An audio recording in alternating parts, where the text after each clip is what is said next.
everybody. Melody Rose here. I'm a UT Extension agent up in Northeast Tennessee in Greene County.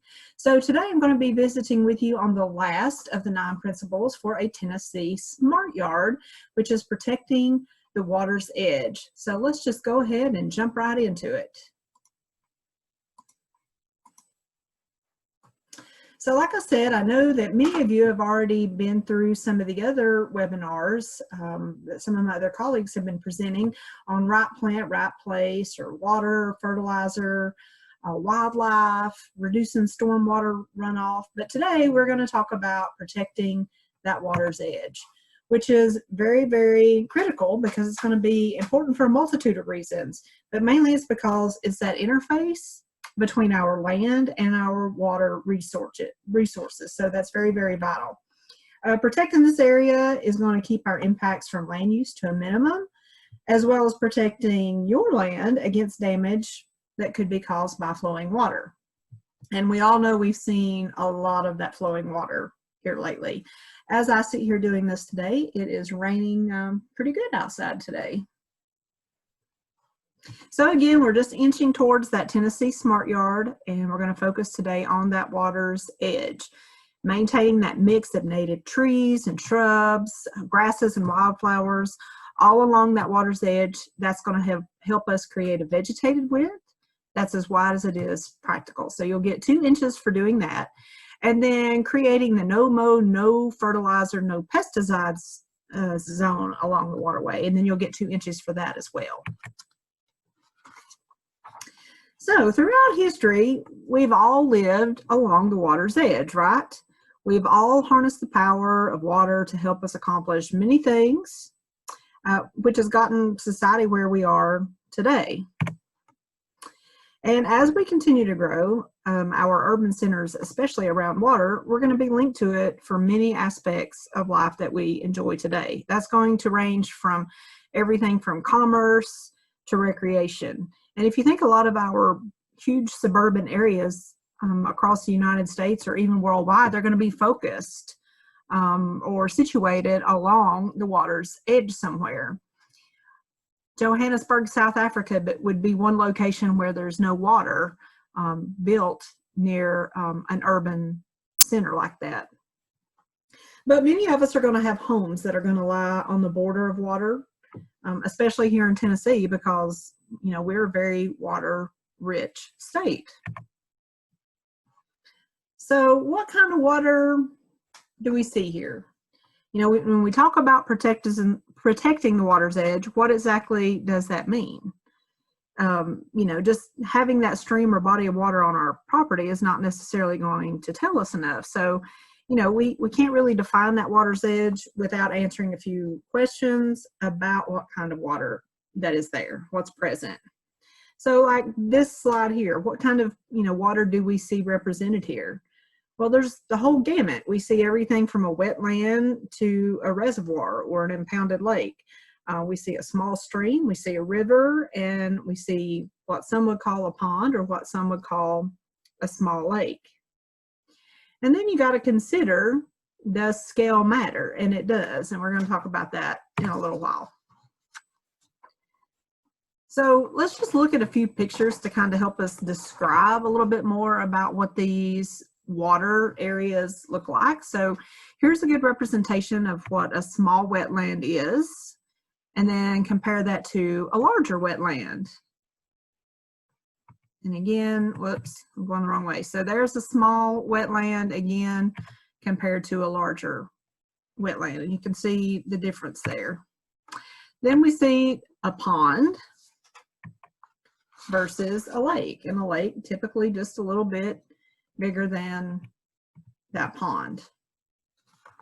And again, a pond, a lake, and then we have an impounded lake, or what we refer to as a reservoir. And then we have the headwaters stream. So just to tell a little funny story about a headwater stream, when my niece graduated from the Air Force Academy in San Antonio, it became our goal to go find the headwaters of the San Antonio River, which looks like this. So that was kind of cool. So, we got to think about many of our huge rivers across the state actually begin out looking a little bit like this. Then we have a small stream, and then we bring that all the way up to a river. And the key to just think about is we've looked at all these bodies of water and kind of glanced at what their water's edge looks like. The thing to remember is that we are all indeed connected.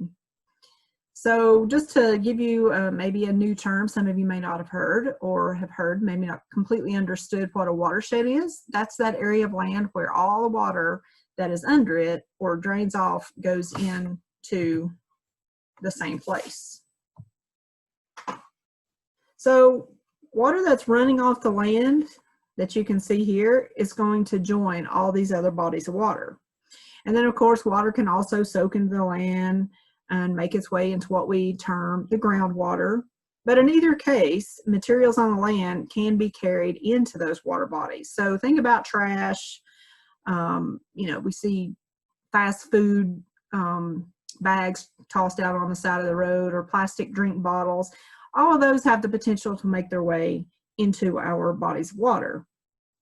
Or you have the potential for certain things to become dissolved into our body of water. So again, if we get a heavy snowstorm and we go out there and we sprinkle ice, or the snow melt, then that has the potential to dissolve and get into our water system, because we got to remember that gravity works on everything. So even trash that's going to be picked up by the wind can end up in all of our bodies of water. So when we think about moving water, the conventional way has always been to move that out as soon as possible. And then whatever is there is going to go with it, and that's what's going to end up in the stream. So some of the things I was just talking about there earlier, you can see what that debris field is actually going to look like. And it's not very pretty. And you can see that while these are not necessarily residential pictures, the impacts can be the same. So, when we have those downspouts or pipes that are directing water into our streams, and any trash that blows down to that water's edge, then that too is going to get washed downstream. That's why when we have flooding, it's such a major issue, because we have so much collection of that garbage and that trash. And that can even lead to issues with dams and just home damage, the water's edge. The bottom picture, or on the left, that's all residential trash that washed out of people's yards from upstream. So you can see there what that looks like. Not very pretty. And again, water has to go somewhere, and you can see how that's running down off this hill, across this sidewalk, and then into this body of water. And there is a name for this. It's actually called urban stream syndrome. So I'm sure many of you have probably seen this in your area. We've seen a stream that is suffering from this type of condition. So the symptoms are going to be pretty easy to pick out, because you get this, what we call flashy hydrology, and that's just resulting from the increased amount and the intensity of runoff to that stream. And then we're also going to have the potential for that channel shape to be altered, what we call altered channel morphology, and that's just leading to that down cutting that you see right here, and that is ultimately going to lead to those banks failing. And then of course we're going to have elevated pollutant concentrations, and we can see that here with the turbidity, and that's all those pollutants that we see. And turbidity, of course, is how cloudy that water is, and usually that's going to be caused by sediment, like dirt in the water. And then we're going to have reduced biodiversity, because we're going to have sensitive species that cannot survive these conditions. And therefore, we're going to have the possibility for tolerant species becoming more prevalent, because those are the only species that can survive this type of damage. So all these symptoms are going to be linked together, and it's mainly just the result of this flashy term called flashy hydrology. And this flashiness is going to carry a lot of energy that's going to, result in erosion and pollutant transport.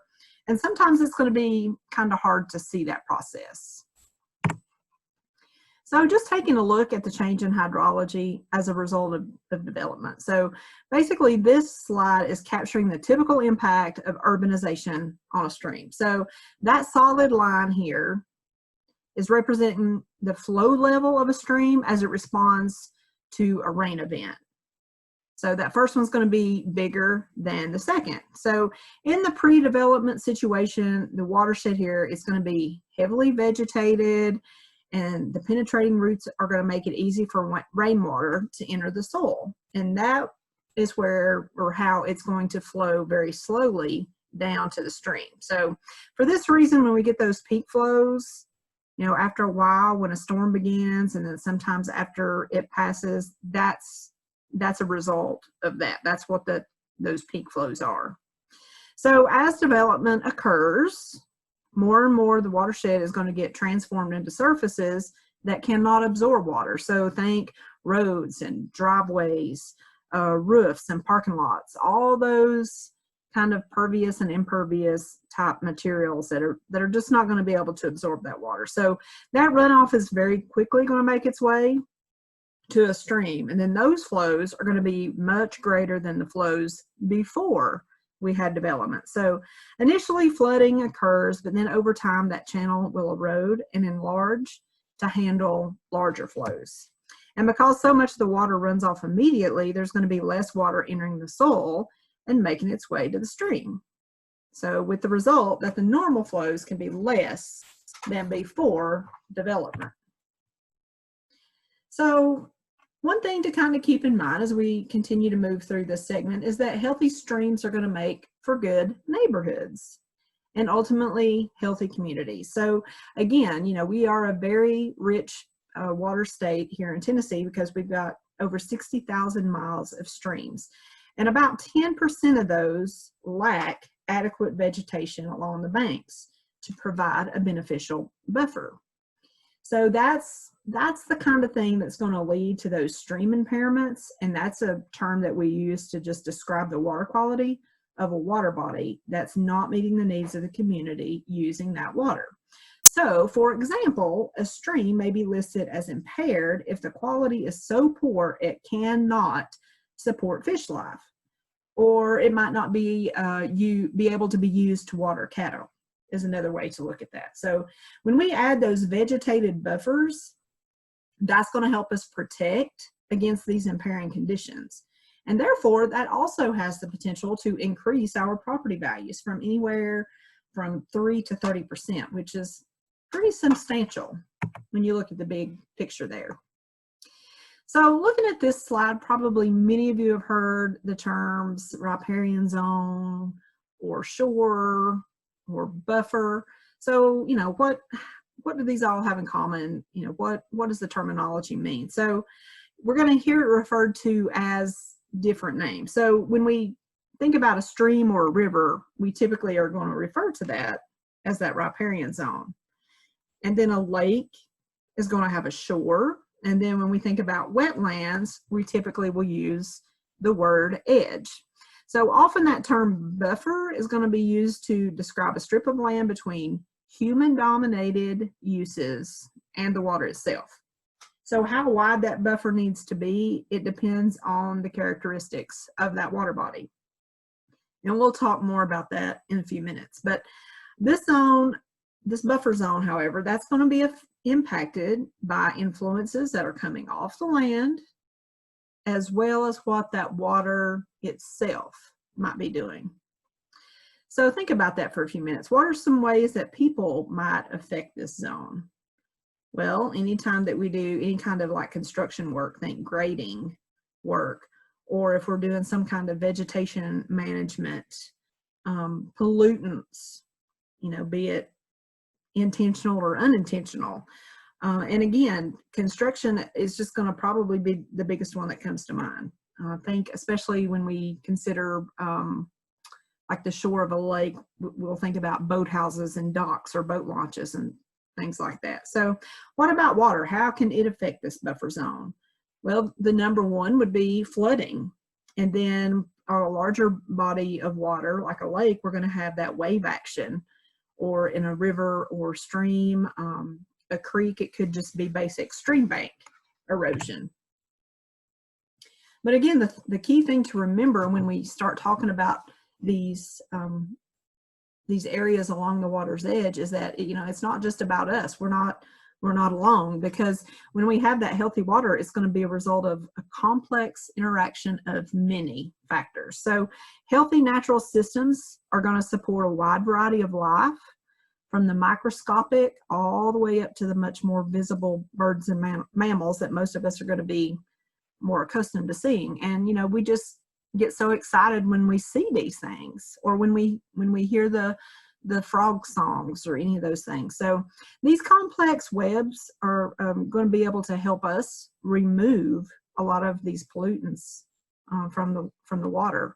They can help filter and immobilize sediment, and they're going to be able to kind of be a buffer themselves, but with human impacts. They're going to be able to help kind of absorb some of that shock, if you will. But they can only do this if their needs are being met as well, you know, in regard to their habitat. So that's kind of where we're coming in here, looking at these three basics of landscaping for wildlife and water quality. And of course, the biggies are maintaining that buffer, choosing natural and native, and maximizing diversity. And probably many of you have heard those terms more than once. You know, the question is, you know, do we manage our residential properties? How do we go about doing that? You know, what are our specific goals? You know, how are we going to manage our buffer zones on our property that's, you know, can affect both our water quality and the creatures that I was just talking about that live in or even near that water? You know, clean and green, that's long been the standard that affects how we feel about whether a property is well maintained. So when we start incorporating sustainability goals, that means, you know, we may have to shift our thinking just a little bit from the norm.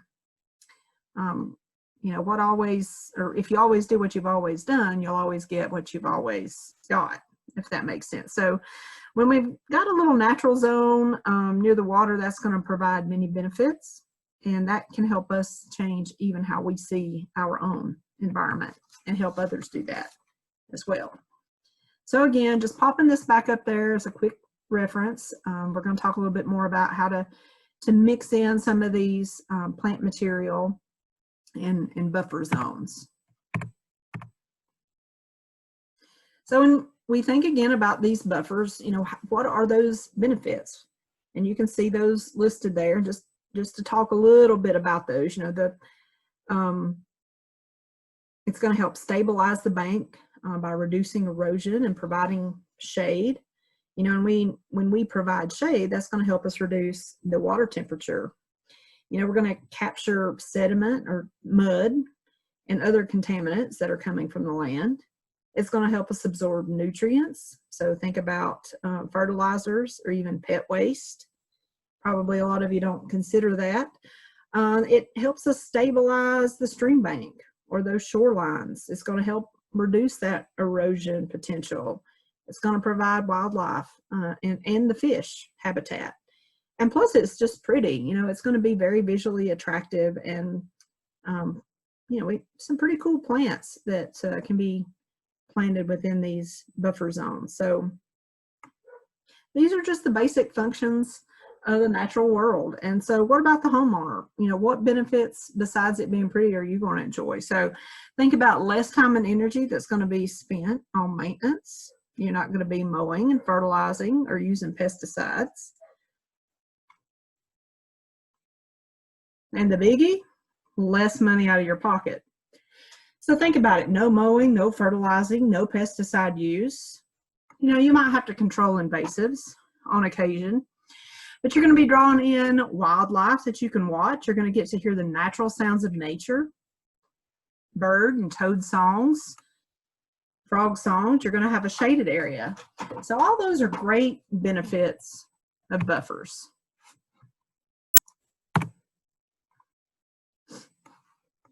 So look at these two pictures. And if you can tell here, that top picture shows a property that's got a fenced, defined buffer. And then you can see the plantings in between the fence and the river. But look at this picture at the bottom, you have no buffer. Look how that yard is mowed right up to the water's edge. Not cool. So this slide is going to show us the structure of a buffer. So when we look, this is what we refer to as zone S. That's the saturation zone. That's just that area inside the stream bank or the zone that's going to become saturated during high water or in a lake or a wetland.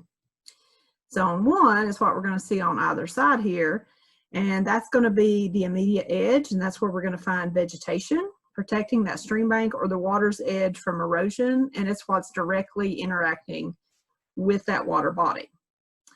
Then we move out to zone 2 on either side here of the saturation zone, which is called the mid zone, and that's where we're going to get all this filtering and absorption. You know, it's going to be treating the surface water as it's heading down to the stream, and this area is actually going to release that water gradually over time. And then we get into zone 3. That's the transition zone. And that's where we're going to get the filtering. That's where we're going to get that water's edge effect for wildlife. So basically these zones are going to start here at the water's edge and move out. So of course the size of the water body is going to determine the width of these different zones, but each zone is going to be critical. So the most common question is going to be, you know, what happens to my view? So the solution there is just designing in access paths with a cleared area along the stream or lake, or in the case of a larger lake, just allowing a section with widely set trees, which are going to be dominated by low shrubs, to view the lake from the house. So of course, diversity is going to be key. So we're going to need a mix of plants, because shrubs, trees, and grasses, they're each going to have a role in protecting the quality of surface and groundwater. So grasses are going to rank high in their ability to filter sediment. They're going to be able to intercept that runoff, and they're going to promote the infiltration of surface water. But let's be clear, we're not talking about turf grasses, which have those really shallow roots, y'all. We're talking about native grasses and grass-like plants. So think reeds and rushes and even cane. So there are also many other perennial wetland plants whose function is intermediate to the grasses and shrubs. Not as much surface area as grass for filtering, but better roots for holding the soil and doing that infiltration. So trees and shrubs are going to rank high in their ability to stabilize stream banks and intercept that runoff. But when we use all 3 of these in a buffer zone, then the quality of surface water can be protected. And the rate at which surface water flows toward a body of water will be reduced, which is pretty critical. So again, looking at these 2 pictures, so large lakes or reservoirs, they're going to have significant forces, right, from those wave actions that are beating against the shore. So it's going to have a different force than that constant stress of moving water. So when we think about plants in that S zone or that saturation zone, they've got to be strongly anchored, right? So that way they're not going to be uprooted by that moving water. So again, this is going to be that S zone. And because moving water is going to carve that channel over time, banks of streams and rivers tend to be a little bit steeper, like you can see here, than those along a lake shore or a wetland. So how is that going to affect, you know, when we move out of this saturation zone into zone 1? Well, native plants are going to be best, because even though there's many non-native plants that we commonly use to landscape with, there are a number of invasive species. I'm sure probably many of you have dealt with those over the years, but especially privets and honeysuckles, Japanese knotweed. All of those have shown a preference for wet areas, and they can outcompete our native plants. And they do this because they have this chemical that they can secrete through their leaves and roots. And none of these plants are going to be as deep-rooted as trees or other native shrubs, so their ability to crowd out and shade out other plants means that that plant community's diversity is reduced and provides less diversity for the creatures that are going to live there. So, you know, we're putting our habitats in harm's way by doing that. Native plants are not just adapted to the conditions of our area, but like all other critters, you know, from insects to birds or to mammals, they're all adapted to them. So an exotic plant like a Bradford pear, again, we all love the Bradfords, right? Or privet or honeysuckle, burning bushes, or the euonymus, autumn olive, multiflora rose, or the big one, kudzu. They're successful in part because the insects and the animals that eat the plants haven't adapted to eat them yet. So that takes them out of that food web, and there in turn, that's what's going to weaken the diversity that native food web can support. So let's look at plants for that zone S. We're basically looking at wetland plants here, with a few that are more common along the streams than wetlands. There's definitely going to be some plants that only do well when that stream is going to periodically clear out the competition. But these are not the kinds of plants that you're going to find very easily. So we've got to think about these being able to tolerate submersion for long periods of time. They're going to have to be able to thrive in saturated soils and be able to resist any wave action or any strong stream flow.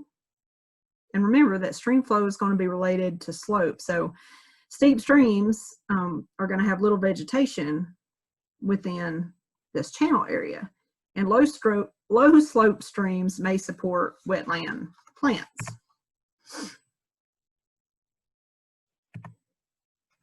Oops, got ahead of myself there. So looking at plants for zone 1, and you can tell here they're not necessarily in the water as much, of course, as zone S plants would be, but they can still occasionally be flooded. And so trees are going to be critical here to help provide shade. But any trees that we are planting here, they need to be deeply rooted so it can resist any undercutting. And they need to be able to tolerate saturated soils because we still have that potential to have those wet zones. And, you know, these are the trees that are going to be responsible for providing shade along that stream's edge. So then as we move on out to zone 2, what are we looking for? And again, diversity is going to be key here. So when we start thinking about what looks pretty, this is the zone we typically want to do that in. So of course, trees are going to still be dominant here and critical for any kind of habitat. So you can space out a little bit wider. Any plant that is not sensitive to excess water can be used. Think about deep-rooted or upland grasses are going to be appropriate here. And then any kind of fruit or seed-bearing plants are going to be useful because that's going to provide a food source. And then as we move on out to that zone 3, this is basically where, and if you can see here, the buffer is basically blending into the rest of your landscape. And, you know, we've actually got some plant lists that we have available that's going to be a little bit more specific on some of these. So just think about any old upland plant is going to do here. Grasses and herbaceous plants, anything that can blend into that normal landscaping, and even turf grass. You can see that right here. Could go into zone 3. But again, diversity and density are both going to be important.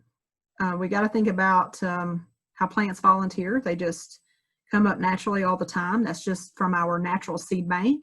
We call them weeds when they come up in our gardens, but plants that come up in our buffer zone, they're more than likely adapted to those conditions there. So, you know, we'll talk more about invasives and managing that buffer in a few minutes, but some plants like ragweed are called pioneer plants because they're going to come up really thickly and really quickly that first year because it's a newly disturbed area.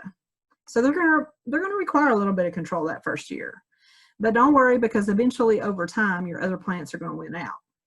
But if you're adding shrubs and trees to a buffer that's already got a lot of plants, you don't have to worry so much about density. But if that area has been in turf grass, like you can see here, and you've been converting it into a natural buffer, once you kill or remove this grass, you're going to want to plant thickly to establish the root cover as quickly as possible. So think about a nurse crop of annual rye or wheat. Kind of depends on the time you're planting there, which one you would use. But both of those are going to hold the soil while the native plants can get those roots established. Unfortunately, the process is going to be a little bit more involved if you have an area that's already heavily infested with invasive plants. So when we get one of those bare sites or a new site that we're wanting to work with, think about a minimum of 30 species to plant. You know, you're going to have other plants that are going to come up from the soil. But there should be some plant about every foot to 18 inches. And of course, you're going to want to use adequate spacing for your trees and shrubs. But those grasses and herbaceous plants, you need to be planting those in between those bigger trees and shrubs. We've got to make sure that we get the roots. So how do we establish a tiered or layer buffer? Well, again, that number one key is going to be removing the invasive species. I'm going to go ahead and pop all these up there. Plant those zone S plants with bare root or live stakes. You know, other plants are going to volunteer. You're going to want to kill or remove that turf grass in zone one, and then just plant woody species. And then in zone 2, you're going to plant woody species but have larger spacing. And then in number 5 there is to transition to normal landscaping in your zone 3. So the real challenge here is going to be for if you're a homeowner and you've got one of those current wild edges along the water and you're wanting to improve it. So when you go to removing those shrub type invasives and disturbing the soil surface, it's going to be promoting sprouting of a lot of weed seeds. So it might be best to allow a year for completing the elimination of those invasive species and therefore suppressing those undesirable herbaceous plants first. So you can plant your trees and shrubs during this time while you're trying to control the plants of these other plants going on. But then you can take the herbaceous mix and plant that and mow it with a high mower that first growing season.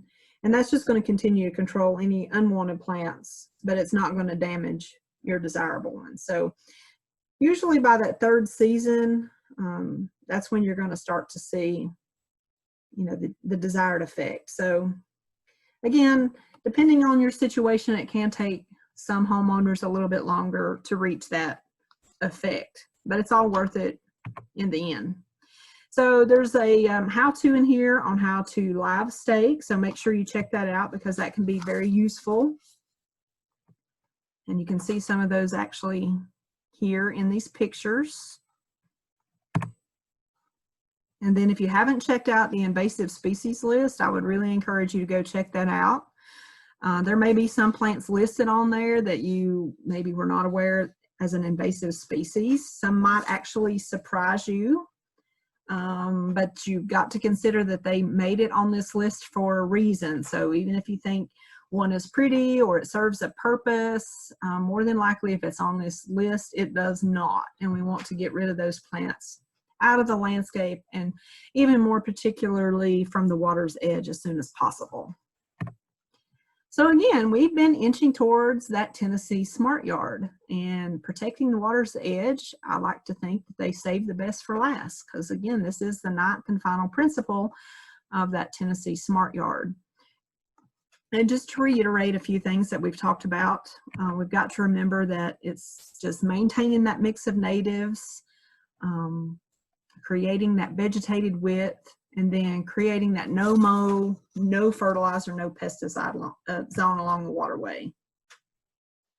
And some people have trouble with a no-mow zone, but the goal is a maintenance-free or probably more realistically low-maintenance plan. So along a stream or river, in addition to checking for bank erosion, there's going to be trash or woody debris that's going to be deposited during any of these flooding times, anytime we have a high water level for whatever reason. So in any transition from one kind of management to another, and with the establishment of new plants, you're probably going to need a little assistance to be able to cope with aggressive weeds or invasive plants that you didn't completely eliminate. And again, that's no fault to you as a homeowner. That's just nature. That's nature's way. It's just maintaining that seed bank, but you're going to have to fight some of that. You've got to be cognizant of the fact that not all new plants are going to survive. I mean, we can go from one extreme to the other in regards to the weather. We can have excessive flooding, or we can have drought conditions, or think about wildlife. We could have deer browsing or bear rubbing, and that can cause mortality. So initial planting, that needs to be heavy enough. That's going to allow for some of those type things to occur. But if survivability is significantly below expectation, you're probably going to be looking at replanting. And again, that's going to depend on you as the homeowner, your particular situation. Again, if you're starting out with a brand new area, bare soil, or if you're having to go in and remove invasives now, there's going to be a little bit of a difference there in getting that buffer established. So with that, we finish up the 9th principle of a smart yard. So I hope you've enjoyed this segment of protecting the water's edge, and I wish all of you well in this endeavor. So I hope to see you on the other side. Take care, y'all.